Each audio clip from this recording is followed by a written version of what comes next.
just want to say welcome to our main Bible topic. This morning, we'll be continuing the study on the third angel. And we'll pick up with this quote where we left off. We're going to read it again. But before that, I just. Um,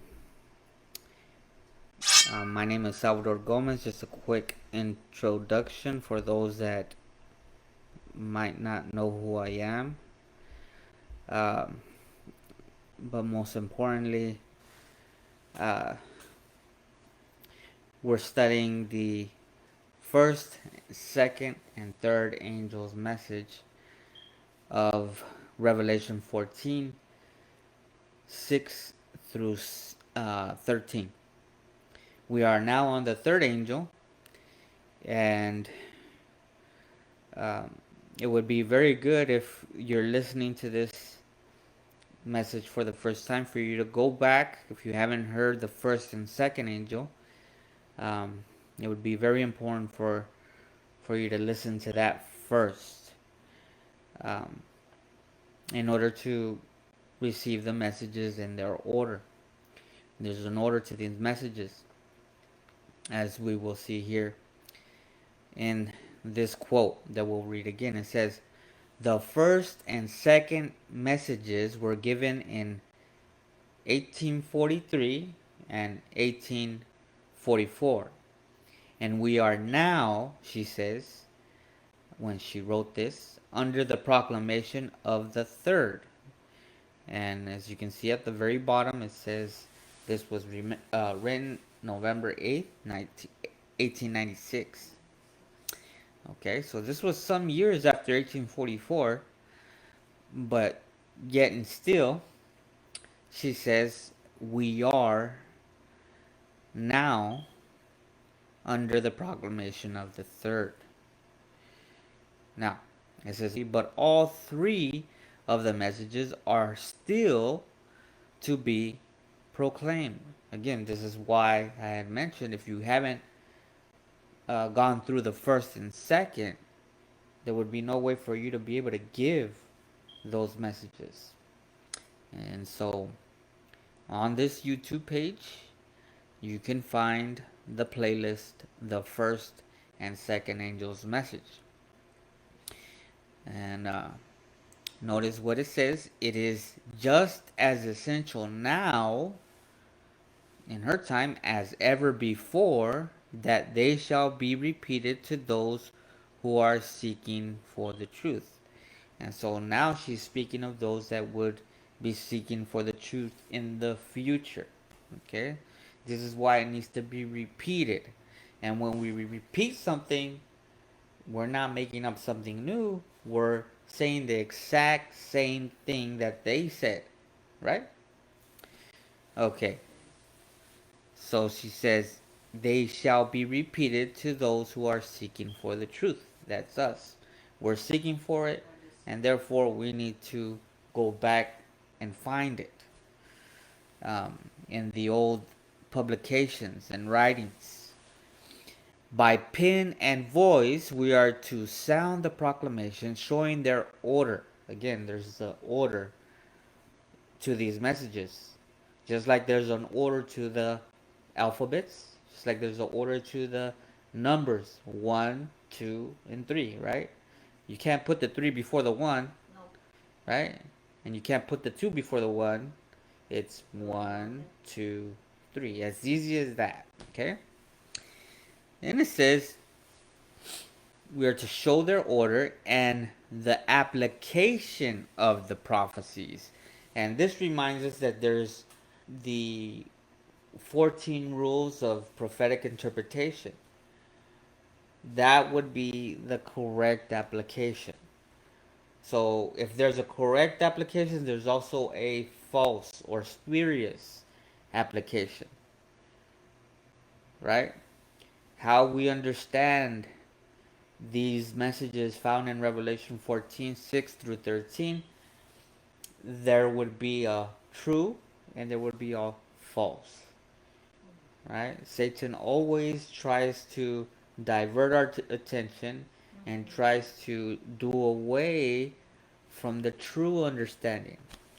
And this way, we are now in darkness. We are now uh, uh, distracted from the original message. And so, this is why we need to understand that the true application of the prophecies that bring us to the third angel's message. There cannot be a third without a first and a second. These messages we are to give to the world in publications, and the red color on there is just to emphasize to the world in publications, in discourses showing the line of prophetic history, the things that have been and the things that will be. And this is exactly what Christ promised in uh, John 16, that he would show us things to come. And the Comforter would receive from Christ what is his and show it unto us. We just studied that. And here we have it as well. In the first, second, and third angel's message.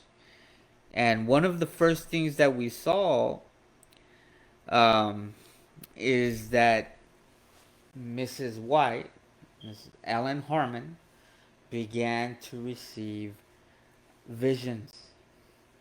This was one of the first things that happened. We read some of it already, and we were able to see that in that vision she saw a path. It was high above the world, and those that were on it were on their way to the city. Remember that?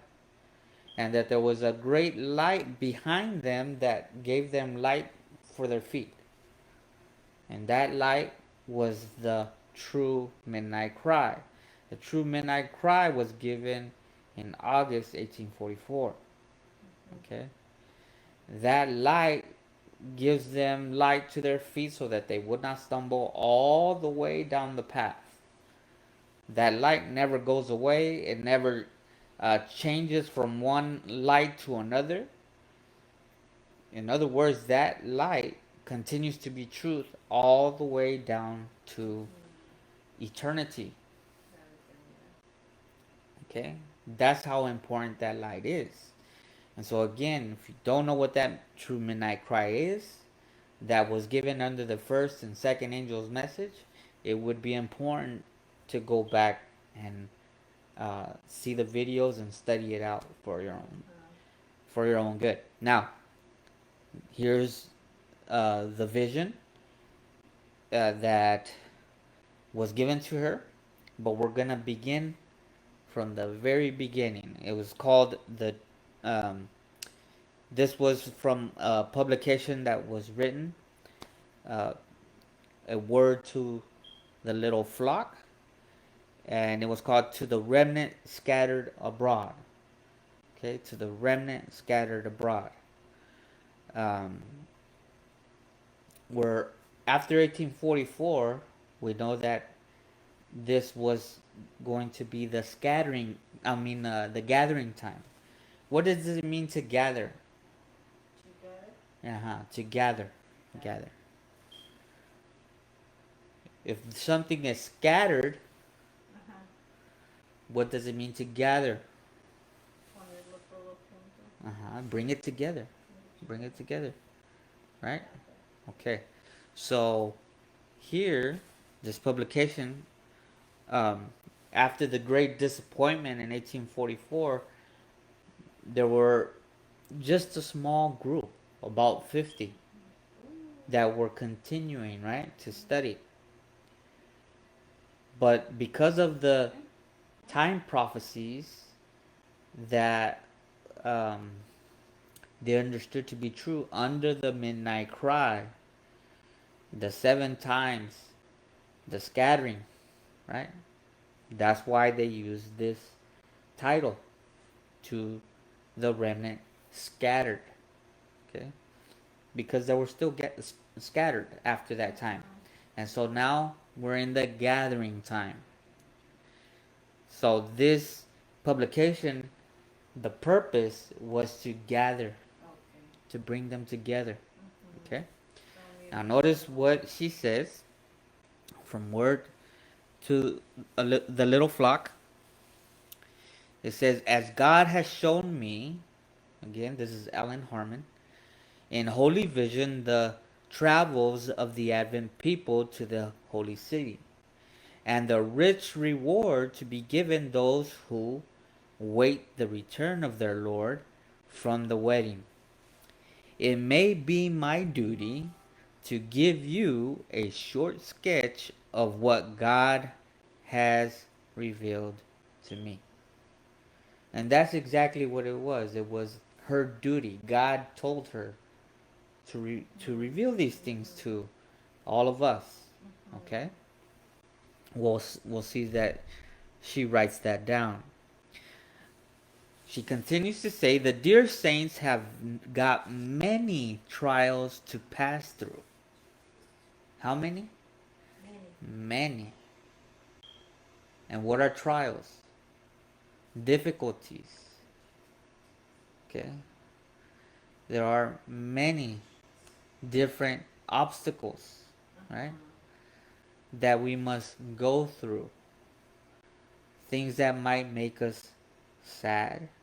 Things that might try our faith to see whether or not we truly love God and want to be with Him. Is that just? ¿Es justo que Dios nos dé pruebas para ver si lo amamos? ¿Verdad que sí? It is. It's the right thing. If we really love God, then we need to prove it. Right?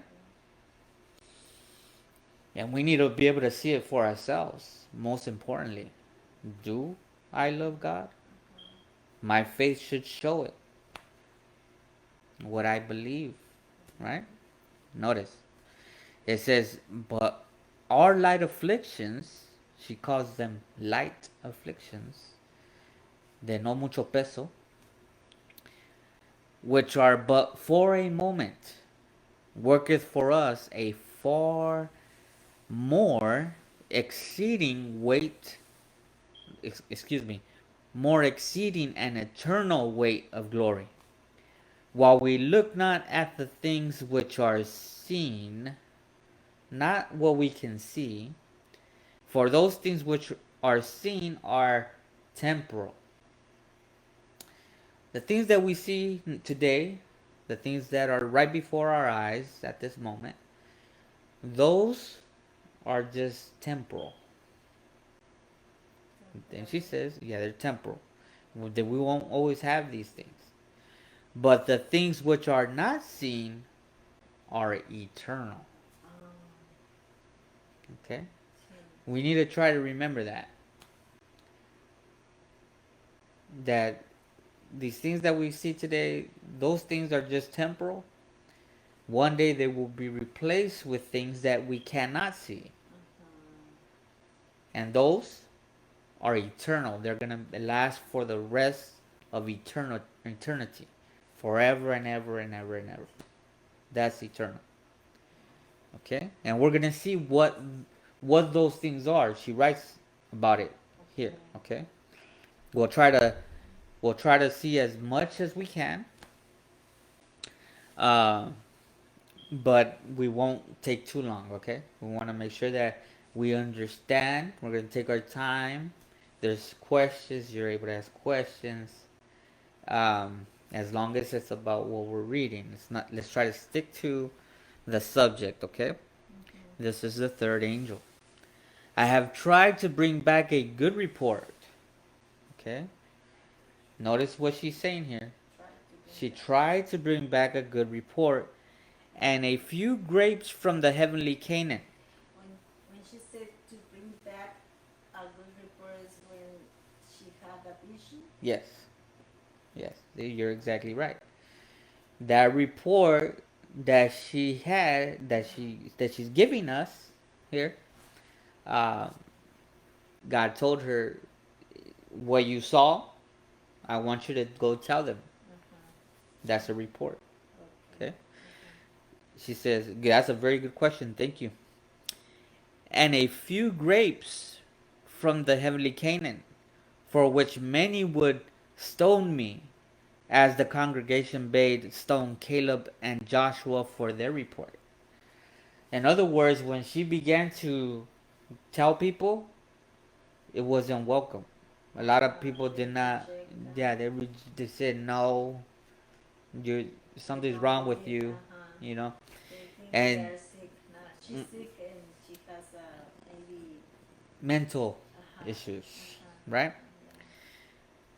And so, just like remember Caleb and Joshua, they were Uh-huh. spies. We saw it on Amazing Stories. Yeah. Um, they went to go spy the land. This was the first time, Yeah. okay? Mm-hmm. And then when they went and came back, they brought the report. They said, "Oh, that land is beautiful. We can go and take it." Mm-hmm. But there was giants. There was obstacles. There was Uh-huh. different trials before them that they had to uh, conquer before they can take it. See, but though they were the only ones that gave the good report, they had faith. They believed that God was with them Uh-huh. to overtake it. And so when they gave the good report, there were other spies, and they gave a bad report. The spies were afraid Uh-huh. of the Of the giants. giants. When they gave the message, right? There was two messages, one good report and a bad report.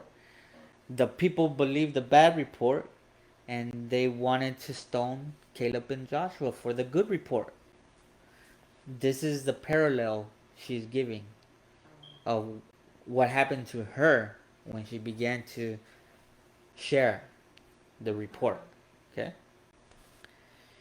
Notice, and we have the Bible verse, Numbers 14:10. If you ever want to look at that, you can do that Numbers on your own 14. time. Take notice of the Bible verses. But I declare to you, my brethren and sisters in the Lord, it is a goodly land, and we are well able to go up and possess it. That is exactly what Caleb and Joshua said. Okay? Uh-huh. Now, notice what she continues to say, and this is the part that we had already read, but we're going to go over it. Okay? We're going to go over it because it's part of that same vision. We had just taken a little portion of it so that we can illustrate that um, the el camino, the road Uh-huh. that she saw. You Uh-huh. can see it right there. See? Yeah. Notice, while I was praying at the family altar, this is the good report. Okay. The Holy Ghost fell upon me, and I seemed to be rising higher and higher, far above the dark world. I turned to look for the Advent people in the world, but could not find them. When a voice said to me, "Look again, and A look little a higher. little higher." Okay? At this, I raised my eyes and saw a straight and narrow path, and this is, you can find this in Matthew 7:14, cast high above the world. On this path, the Advent people were traveling to the city, which was at the farther end of the path. They had a bright light set up behind them at the beginning of the path, which the angel told me was the midnight cry. Matthew 25:6. This light shone all along the path and gave light for their feet so that they might not stumble. Okay, notice that light goes all the way to the city. Mm-hmm. If they kept their eyes fixed on Jesus, who was just before them, leading them to the city, they were safe. But soon, okay, this was soon. Soon, some grew weary, tired of walking, okay, and said the city was a great way off, and they had expected to have entered it before. And this would be the great disappointment because they thought that by that time they would have been in the city already. Then Jesus would encourage them by raising his glorious right arm, and from his arm came a light which waved over the Advent band. Okay, that light was the third angel. Okay, the message of the third angel. This is the light that would comfort them in their disappointment. Okay, notice it waved over the Advent band, and they shouted, Alleluia! Others rashly denied the light. Okay, so rashly deny is that they did not investigate. Okay, they rashly denied the light. They didn't take the time to find if it's true or not. They just said, oh no, that's not true. That's it. That's how we rashly deny the light behind them, and said that it was not God that had led them out so far. So there's two different things that Satan does to have us fall off. He'll have us deny the light, and then also deny that it's Jesus, God, through God, or God through Jesus leading us to the city. And when this happens, we fall off the path that had led them out so far. The light behind them went out. So now, leaving their feet in perfect darkness, and they stumbled and lost sight of the mark and of Jesus. They couldn't see where they were stepping, and they also weren't able to see Jesus in front of them, and fell off the path down into the wicked world below. It was just as impossible for those that fell off for them to get on the path again and go to the city as all the wicked world which God had rejected.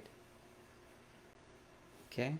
Those that fell off and rejected the light behind them, it was just as impossible for them to get back on as the whole world that God had rejected. They fell all the way along the path, one after another. Okay? So, we're gonna understand through this message that there were some very important people that had this message and fell off.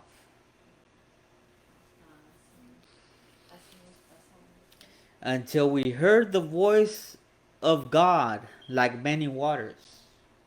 Ezekiel 43:2, Joel 3:16, Revelation 16:17, which gave us the day and hour of Jesus coming. Okay, so she saw many people falling off all along the path, all on the way to the city, right? And so the next thing she hears is God's voice, like many waters. Have you ever heard many waters, like in the river or a waterfall? Many waters, right? It makes noise. Like when you take a shower, you hear shh, a lot of water. So this kind of get an idea. The voice sounded like many waters. The voice of God, the Father. Because it's God. It says God says, until we heard the voice of God like many waters, which gave us the day and hour of Jesus coming. Okay? This was the truth that was given to them under the midnight cry. Remember? Samuel Snow said that a better rendition of that verse, it says, no man knoweth the day and hour of Jesus' second coming. He says, no man maketh known the day and hour except for the Father. And so here it is. We're seeing it right here as well.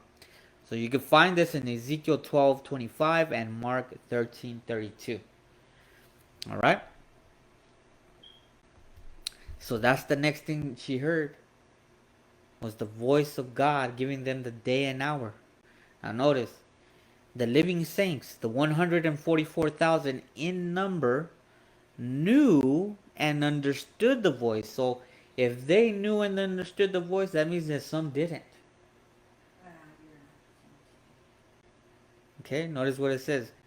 Knew and understood the voice, while the wicked, so there's going to be wicked people alive at that time.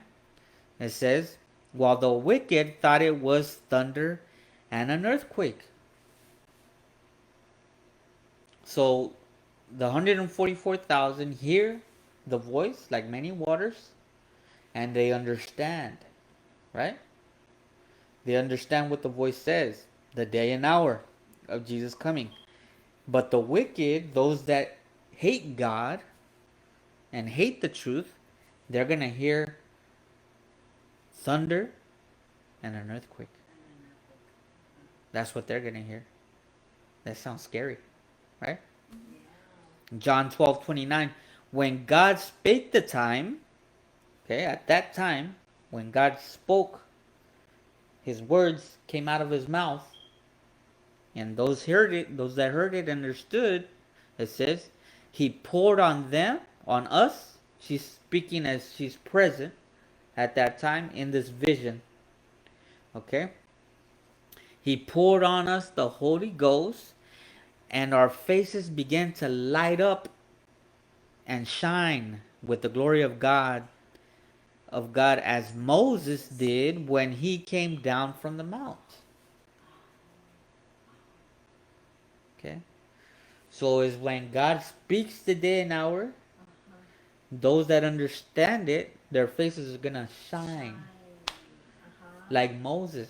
Remember Moses when he was up on the mountain and he spoke with God? Remember? In the burning bush. And when he came down from the mountain, everybody told Moses, cover your face. It's too bright. And so he had to put a veil on so they couldn't see him. Yeah. It says, and our faces begin to light up and shine with the glory of God, as Moses did when he came down from Mount Sinai. By this time, the 144,000 were all sealed. Okay? Notice, by this time. By this time. In other words, there's a time period and there's going to be people being sealed all the way down until that time. That sealing time is over. Is no more sealing. Okay? By this time, the 104,000 were all sealed. The number is complete. Okay? And perfectly united. On their foreheads was written God, New Jerusalem, and a glorious star containing Jesus' new name, Revelation 3:12. At our happy and holy state, the wicked were enraged. Okay? Now, we're talking about right before Jesus comes. They had already gone through a lot of trials, but this is the last trial right here. The last before Jesus comes. This is already under the 7 plagues. Okay? Notice, at our happy and holy state, the wicked were enraged. Those that hate God, those that hate the message. It says, and would rush violently up to lay hands on us, to thrust us into prison, when we would stretch forth the hand in the name of the Lord, and the wicked will fall helpless to the ground. When they went like this, in the name of the Lord, they fell back. There's one time that I know of in the book of John when Judas and the Jews went to go take Jesus, and they asked him, "Where's Jesus?" And then he said, "I am." And they fell. They fell to the ground. All the soldiers. Really? Mm-hmm. And so this is going to happen with the 144,000. With the 100? Why? 144,000. Because they're going to persecute the 144,000. And they're going to go like that. Stop in the name of the Lord, and they fall.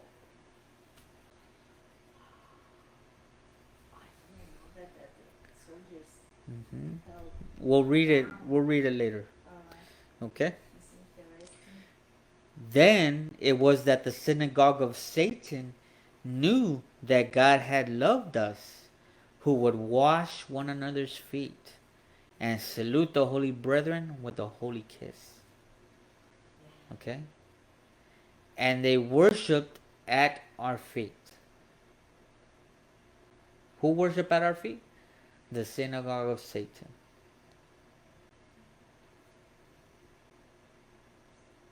Okay? All of this we're going to study. This is Revelation 3:9. Soon our eyes were drawn to the east, for a small black cloud had appeared about half as large as a man's hand, which we all knew was the sign of the Son of Man. Matthew 24:30. So there's a small dark cloud in the sky. About my hand is smaller than a regular man, right? But you get the idea. It's a small cloud in the sky. And when they saw it, they knew who it was. It was Jesus coming. We all in solemn silence gazed on the cloud as it drew near, lighter and brighter and glorious and still more glorious, till it was a great white cloud. Revelation 14:14. The the bottom appeared like fire. A rainbow was over it. Around the cloud were 10,000 angels singing a most lovely song. And on it sat the Son of Man. Luke 21:27. That's Jesus. On his head were crowns. Crowns, more than one. Revelation 19:12. His hair was white and curly and lay on his shoulders. Revelation 1:14. His feet had the appearance of fire. Revelation 1:15. In his right hand was a sharp sickle. You know what a sickle is? No? Yeah? Yeah? No? Yeah? No? No, I don't know. No? Okay. A sickle is kind of like a machete, but it has this curl on it. It's like a hook, but it's big, and it has a blade on the inside, and that's so you could um yeah, it's like harvesting. You know what harvest is? When you know? I saw it in the. Yeah, you saw it on the YouTube. Yeah, That's the one. yeah. That is harvesting The wheat. wheat. There you go. That's the one. bread. Exactly. That's it. That one. Okay, so Jesus comes and he has that tool. Okay, Oh, wow. because it's time for harvest. Okay, it's time for harvest. Notice what it continues says. Um, On the right hand is the sharp sickle, Revelation 14:14. In his left, a silver trumpet. Okay, he has a silver trumpet. That's First Thessalonians 4:16. It says he's gonna come with the trump of God. Revelation 14:6 or 4:16. I mean, First Thessalonians 4:16. Excuse me. His eyes were as a flame of fire. Revelation 1:14, which searched his children through and through. So he's gonna be looking at us when he comes to see if there's any sin in us. That's why it says he searched his children through and through. He can see through us. Then all faces gathered paleness. You know what it means when we're pale? Yeah, you're right. That's pale. It's white. Okay. And those that God had rejected gathered blackness. Those that God rejected, their faces turned black.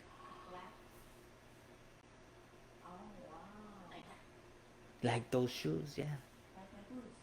Yep. Like those boots. And like my shoes. Okay. Then we all cried out, who shall be able to stand? Who shall be able to stand? Here's the question we're gonna ask ourselves. Is my robe spotless? ¿Tengo manchas? Is my robe spotless? I hope so. That's good. But remember, this is when Jesus comes. This is the question where everybody's gonna ask. Do I have sin? Have I given up my sin? Have I asked forgiveness? Have to repent, yes. Then the angels ceased to sing. Remember the 10,000 angels that were singing? They ceased to sing. And there was some time of awful silence. Revelation 8:1. When Jesus spoke, that those who have clean hands, listen, those who have clean hands and pure heart shall be able to stand. My grace is sufficient for you. At this, our faces lighted up, and joy filled every heart. And the angel struck a note higher and sung again while the cloud drew still nearer the earth. Then Jesus' silver trumpet sounded as he descended on the cloud, wrapped in flames of fire. 2 Thessalonians 1:7-8. He gazed on the graves of the sleeping saints, then raised his eyes and hands to heaven and cried out. This is John 5:25. Awake, awake, awake, ye that sleep in the dust, and arise. Then there was a mighty earthquake. There was a mighty earthquake.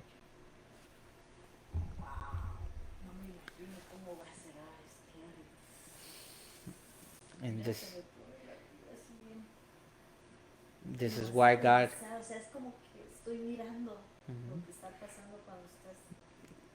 That's the whole point.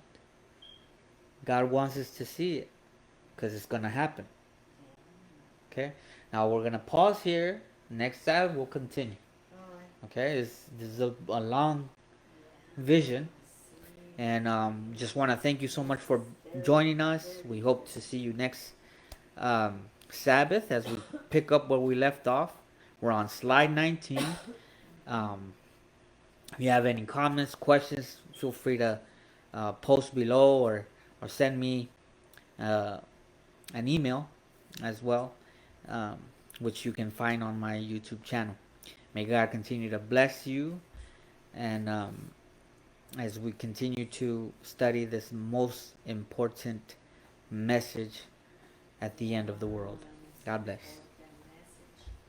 And the third angel followed them, saying with a loud voice, If any man worship the beast and his image, and receive his mark in his forehead or in his hand, the same shall drink of the wine of the wrath of God, which is poured out without mixture into the cup of his indignation. And he shall be tormented with fire and brimstone in the presence of the holy angels, and in the presence of the Lamb. And the smoke of their torment ascendeth up for ever and ever. And they have no rest day or night, who worship the beast and his image, and whosoever receiveth the mark of his name. Here is the patience of the saints. Here are they that keep the commandments of God and the faith of Jesus. And I heard a voice from heaven saying unto me, Write, Blessed are the dead which die in the Lord from henceforth. Yea, saith the Spirit, that they may rest from their labors, and their works do follow them.